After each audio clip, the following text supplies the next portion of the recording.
लाल button को दबा के सब्सक्राइब करें हमारे चैनल को और क्लिक करें बेल आइकॉन को ताकि आपको आने वाली वीडियोस मिलती रहें बिल्कुल free. Hit the red button for subscription and click the bell icon for upcoming videos, it's free. ये स्टोरी है चैप्टर जिसे रमेश गुरुसेकरा ने लिखा है। रमेश श्रीलंका में पैदा हुए और फिर बरतानिया चले गए। उनकी काफ़ी सारा वर्क डिफरेंट लैंग्वेजेस में ट्रांसलेट हो चुका है। उनमें से एक काफ़ी पॉपुलर स्टोरी है ये वाइल्ड डक के नाम से, जिसे क्लास 6 में आमतौर पर पढ़ाया जाता है। अब इस स्टोरी में बाप और बेटा शिकार पर जाते हैं और वो शिकार पर किसी जंगल में नहीं बल्कि पानी में जाते हैं और एक छोटी सी बोट पर हैं जिसमें ये बाप और बेटा आमने सामने बैठे हैं और उनके बैकग्राउंड में एक बड़ा सा पहाड़ है। अब ये स्टोरी स्टार्ट होती है और मेरी कोशिश होगी कि कम से कम टाइम में इसको कवर कर सकूं। बाप कहता है बेटे से अपने कि they will come from over there. The man pointed at a red volcanic hill. He and the boy both had guns resting their knees. They sat facing each other in a small motionless boat with the oar stuck in.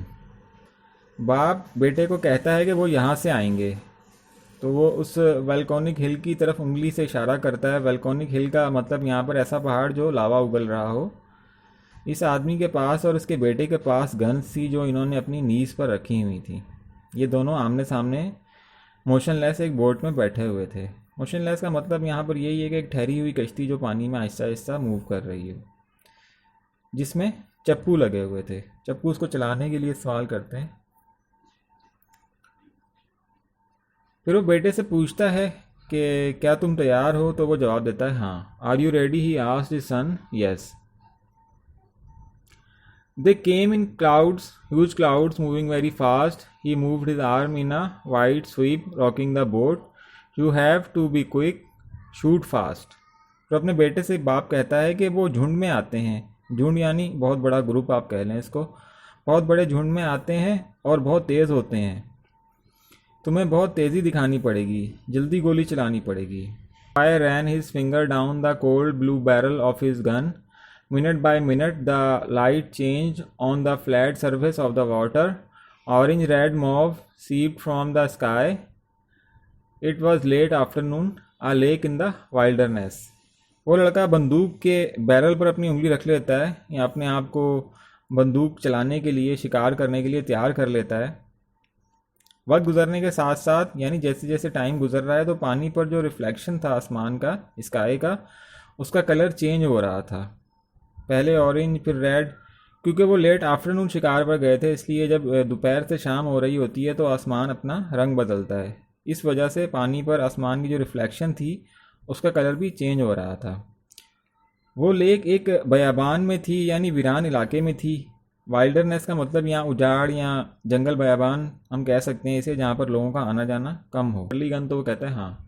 Remember aim well ahead, you have to imagine the flight path. To be dead on is not easy, but you have to manage with just one shot. याद रखना निशाना थोड़ा पहले लगाना, जैसे क्योंकि परिंदे move कर रहे होंगे तो जो एम है आपने निशाना टारगेट करना है वो थोड़ा पहले करना। तुम्हें पहले अंदाज़ा लगाना होगा कि वो कहाँ से आएंगे।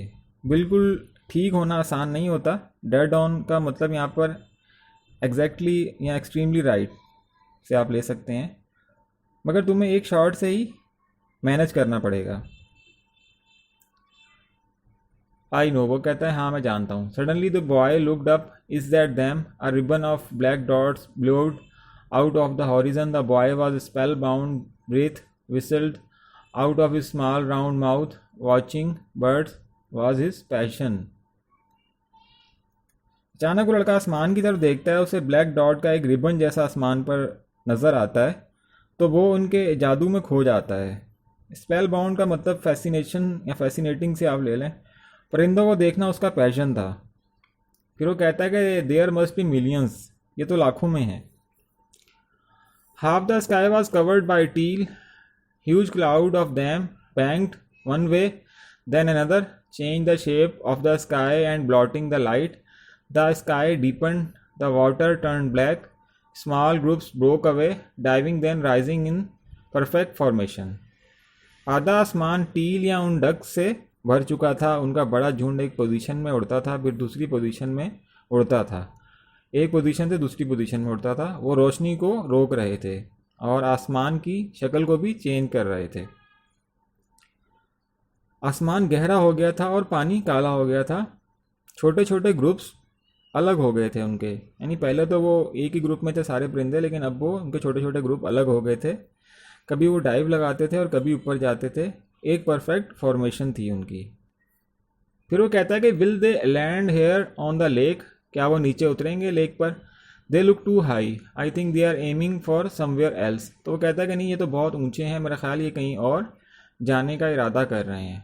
हु डिसाइड्स, कौन फैसला करेगा? दे नो, वो जानते हैं, उसका बाप जवाब देता है। Then they were overhead the sky filled with masses of birds in flight, a flurry of birds called father and son looked at each other.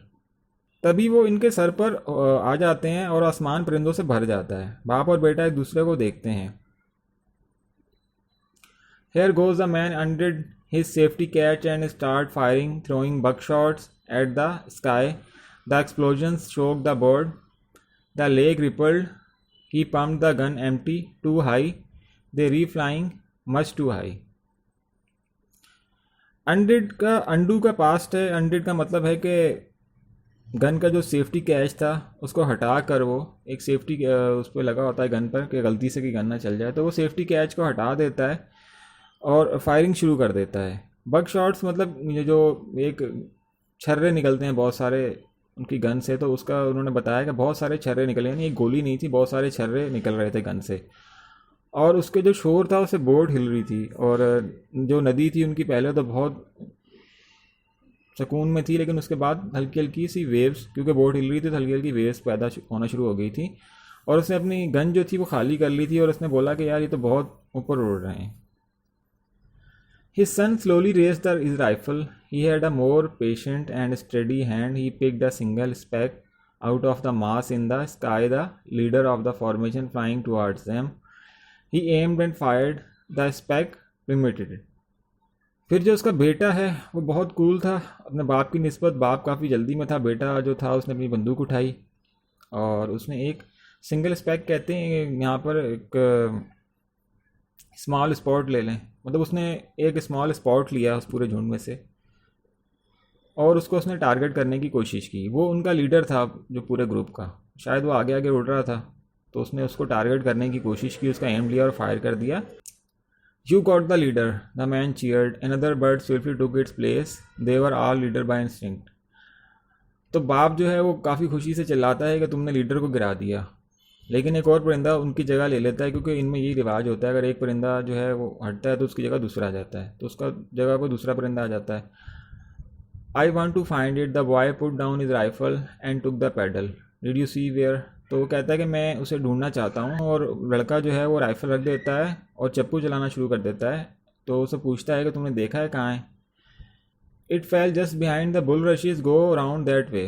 वो कहता है कि बुल रशीज के पीछे वो गिरा है, हमें उस तरफ जाना चाहिए। बुल रशीज कहते हैं पानी के अंदर ये पौधे होते हैं घास जैसे, उसको कहते हैं, एक वाटर प्लांट है घास जैसा।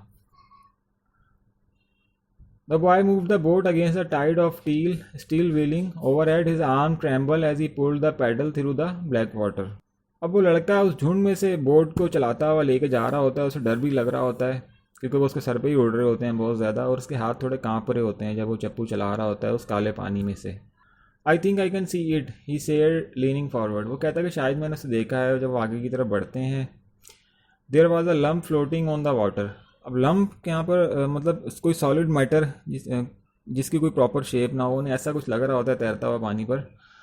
On it was a broken wing pointing at the sky like ragged sail of a toy boat. वो एक टूटा हुआ पर था जो ऐसे आसमान की तरफ उसका इशारा किया हुआ था, जैसे कोई कश्ती जो है छोटा टॉय बोट चल रहा हो पानी पे, क्योंकि पर पानी के अंदर डूबेगा तो नहीं, ज़ाहिर है ऊपर ही तैरता रहेगा। The boy lift the paddle and they glided up to it, he bent over the side and scooped it up. और लड़का जो है वहाँ चला जाता है और उसे पानी से निकाल लेता है। वेल डन, उसका बाप कहता है well done. His son was silent, वो खामोश होता है। The duck was big helpless touching its soft feathers and its thin bony neck. The boy look frightened at what he had done.